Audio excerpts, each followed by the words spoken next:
తాకట్లో ఉన్న మీ బంగారాన్ని విడిపించి ఆ రోజు ఆన్లైన్ రేటుకి కొంటాం. Sharma gold company.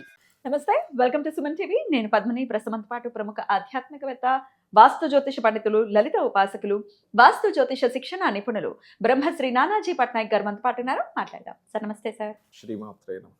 సార్, ఈ సంవత్సరంలో వచ్చేటటువంటి ఆఖరి ఏకాదశి వచ్చేస్తోంది. రేపు పాల్గొన బహుళపక్ష ఏకాదశి 15వ తారీఖు ఆదివారం. అవునండి, అవును. పాప విమోచన ఏకాదశి. మరి ఈ ఏకాదశిని ఎలా వినియోగించుకోవాలి? వినియోగించుకుంటే అంటే అస్ట్రాలాజికల్ గా చెప్తూ ఉంటారు మీరు. అవును. ఈ యాక్సెస్ లు ఉన్నాయి కాబట్టి ఏకాదశిని వినియోగించుకుంటే వచ్చేటటువంటి ఫలితాలను కూడా తెలియజేస్తూ ఉంటారు కాబట్టి మరి చెప్తారా సార్? తప్పకుండా అండి, ఎందుకంటే చాలా మంచి విషయం ఇది.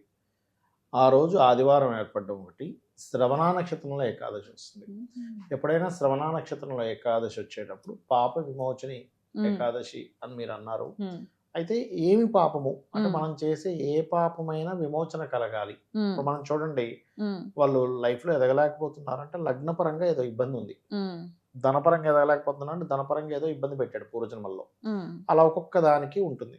అయితే ఈ ఏకాదశి నాడు ఎవరైతే ఉపవాస దీక్ష తీసుకొని అదేవిధంగా హరినామస్మరణం లేకపోతే అమ్మవారే చేస్తూ ముఖ్యంగా వెంకటేశ్వర స్వామి ఆరాధన కనుక ఆ రోజు చేయగలిగితే, శ్రవణ నక్షత్రంతో వచ్చింది కాబట్టి ఖచ్చితంగా వెంకటేశ అనే నామమే మనకి పాపాలని దగ్ధం చేస్తుందంటూ తొలగిస్తుంది అంటూ ఉంటారు. కాబట్టి ఏంటంటే ఆ రోజు వీలైతే వీలు చేసుకొని వెంకటేశ్వర స్వామి ఆరాధన చేయండి. ముఖ్యంగా ఉద్యోగం కోసం ఇబ్బంది పడేటువంటి వారు, ఉద్యోగం సరిగా సాగట్లేదండి, ఎప్పుడు మార్పులు ఉన్నాయి, ఒక్క దగ్గర నిలకడగా ఉండలేకపోతున్నాను అనుకునేటువంటి వారు. ఎందుకంటే ఎప్పుడైనా ఏకాదశి మీరు చూస్తే కనుక రవి నుంచి 5వ స్థానంలో కానీ 11వ స్థానంలో కానీ చంద్రుడు ఉంటాడు. మీరు చూస్తే కనుక ఇప్పుడు ఈసారి మకర రాశిలో వచ్చింది కదా, నెక్స్ట్ టైం చూస్తే మీకు కర్కాటకంలో ఉండగా వస్తుంది ఏకాదశి.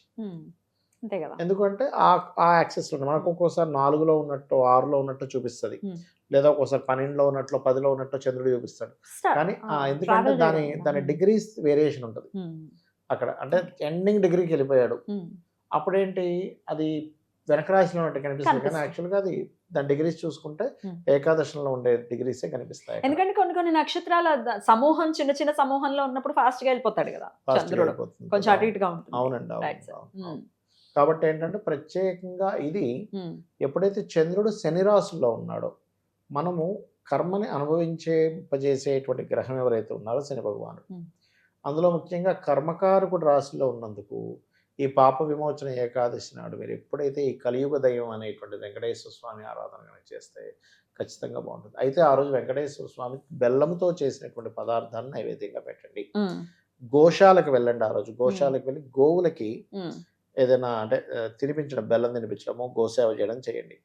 మీ ఇంట్లో పెద్దవాళ్ళు ఉంటారు, బాగా ఏజ్డ్ పర్సన్స్, వాళ్ళకి వస్త్రాలు పెట్టండి. ఎందుకంటే శ్రవణ నక్షత్రంతో వచ్చినటువంటి ఏకాదశి రోజు పెద్దవాళ్ళకి వస్త్రం పెడితే చాలా మంచిది.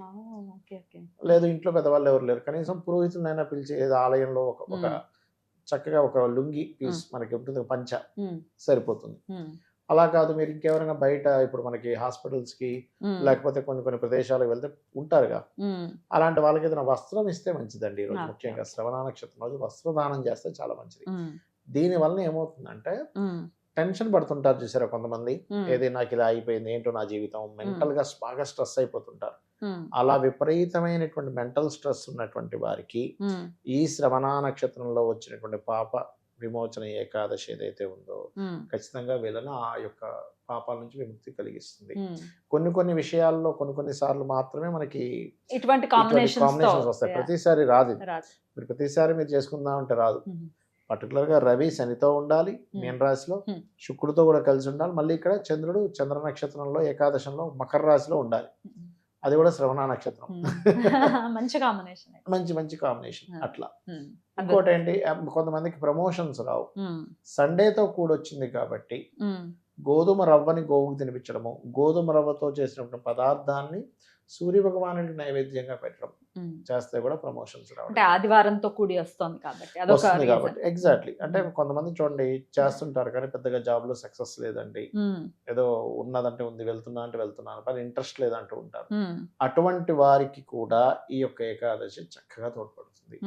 ఇది ప్రధానంగా గుర్తుపెట్టుకోవాలి. Okay sir. అలాగే అమ్మవారి ఆరాధన కూడా చేసుకోవచ్చు, ఎందుకంటే ఏకాదశి అయ్యవారికి ఇష్టమా అని అంటే అమ్మవారికి కూడా ఆబ్వియస్ గా ఇష్టమే ఇష్టమే. ఎందుకంటే నేను మీకు ఒక ఎక్స్పీరియన్స్ చెప్తా. కామాఖ్య వెళ్ళాను కదా, అవును. కామాఖ్యలో నేను అమ్మవారికి సంబంధించిన మంత్రాలు అవి ఇవన్నీ చేసినా కూడా అక్కడ కూర్చొని ఎందుకో నమశివాయ అనే మంత్రం చేయగానే శివప్రియ అమ్మవారు. అవును. అక్కడ నాకైతే అదేదో అలాగా ఆ అమ్మవారు అయ్యవారు అలా మనసులో నిండిపోయినట్టు అనిపించింది. ఎక్స్పీరియన్స్ ఇప్పటికీ కూడా నమశివాయ అంటే ఆ ఫీలింగే కలుగుతుంది. మీరు ఇప్పుడు అన్నారు కాబట్టి నాకు అది గుర్తొచ్చింది. ఎందుకంటే ఆవిడకి అతని యొక్క నామం కంటే ఇష్టమైనది ఏముండదు. అట్లా అనమాట. ఎలా అయితే రాముడికి చూడండి దాశరథి అంటే రాముడికి ఇష్టం అట, తండ్రి పేరుతో పిలిస్తే. ఆంజనేయుడికి రాముడు అంటే ఇష్టం, రాముడు అంటే ఇష్టం లాగా. అట్లాగే ఏంటంటే శివప్రియ కాబట్టి అమ్మవారు ఇప్పుడు ఒకవైపున నారాయణని తలుచుకున్నా లక్ష్మీదేవి సంతోషిస్తుంది, నమశివాయ అని శివుని అనుకున్నా అమ్మవారు లలిత అమ్మవారు ఆనందిస్తారు. కాబట్టి అలా చేయండి. ఇంకా వీలైతే ఎక్కువగా మానసిక స్ట్రెస్ ఎక్కువగా ఉన్నవారు ఆ రోజు వీలైతే అన్నదానం చేయొచ్చు, పాలతో అభిషేకం చేయొచ్చు. ఇవన్నీ కనుక చేసుకుంటే ఖచ్చితంగా బాగుంటుంది. అద్భుతం సార్. ఏకాదశుల్ని వినియోగించుకోవడం అనేది శాస్త్రం పెట్టినటువంటి విషయం. దాన్ని వదులుకుని ఏవేవో చేయటం మానేసి చాలా సింపుల్ గా చేసుకోవడం. మన వాళ్ళు ఇప్పుడు దాన్ని సైంటిఫిక్ రీసెర్చ్ నడుస్తున్నాయి దాని మీద, ఏకాదశి మీద. ఎందుకు ఆ రోజే చేస్తే హెల్త్ ఇష్యూస్ తగ్గుతున్నాయి. నోబెల్ బహుమతి కూడా ఒక ఆయన పొందాడుగా. అసలు ఈ హాస్పిటల్స్ కి వెళ్తే మనకి దిమ్మ తిరిగిపోతుంది. అసలు క్యాన్సర్స్ తో ఎలా ఇబ్బంది పడుతున్నారు, అలా వేలాడిపోతున్నారు. ఏకాదశి చేస్తే క్యాన్సర్ వచ్చే ఛాన్సెస్ తగ్గిపోతాయి. చేసుకోండి అని అలా చెప్పటం, దీనికే మళ్ళీ గుర్తు చేయటం. ఎగ్జాక్ట్లీ. ఇది మానేసి ఏకాదశిలో ఎప్పుడైనా సండే వస్తే ఒక ఇంత భయం వేస్తుంది సార్. సండే అంటే నాన్ వెజ్ తినటం అనేది ఒక రేంజ్ లో జరుగుతుంది. ఇక్కడ ఏమవుతుందంటేనండి, సరే మొన్న ఏకాదశి ఉపవాసం నేనేం పోయింది, నాకేం కలగలేదే మార్పు అనుకుంటాం.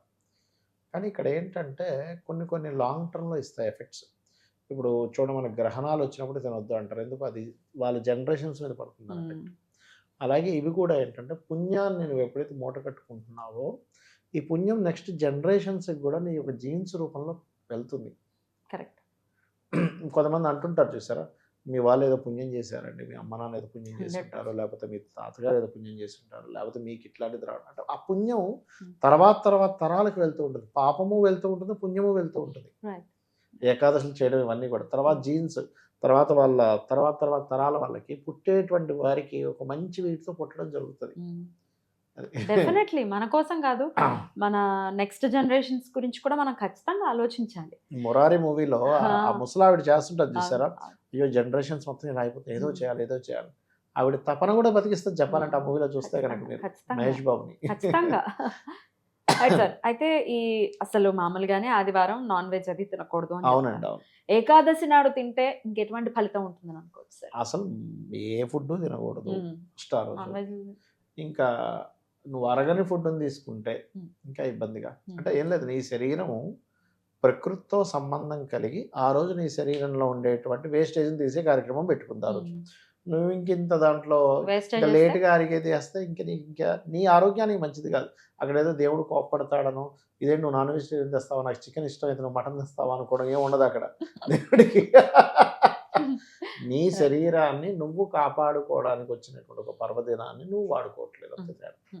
అందుకని దయచేసి నాన్ వెజ్ మాత్రం సండేస్ తినద్దు. ఏకాదశి వచ్చింది ఇంకా పవర్ఫుల్ డే కాబట్టి ప్లీజ్ ఈ సండే అవాయిడ్ చేయండి. Right. Thank you so very much sir. నమస్తే సార్. శ్రీమాత్రే నమః.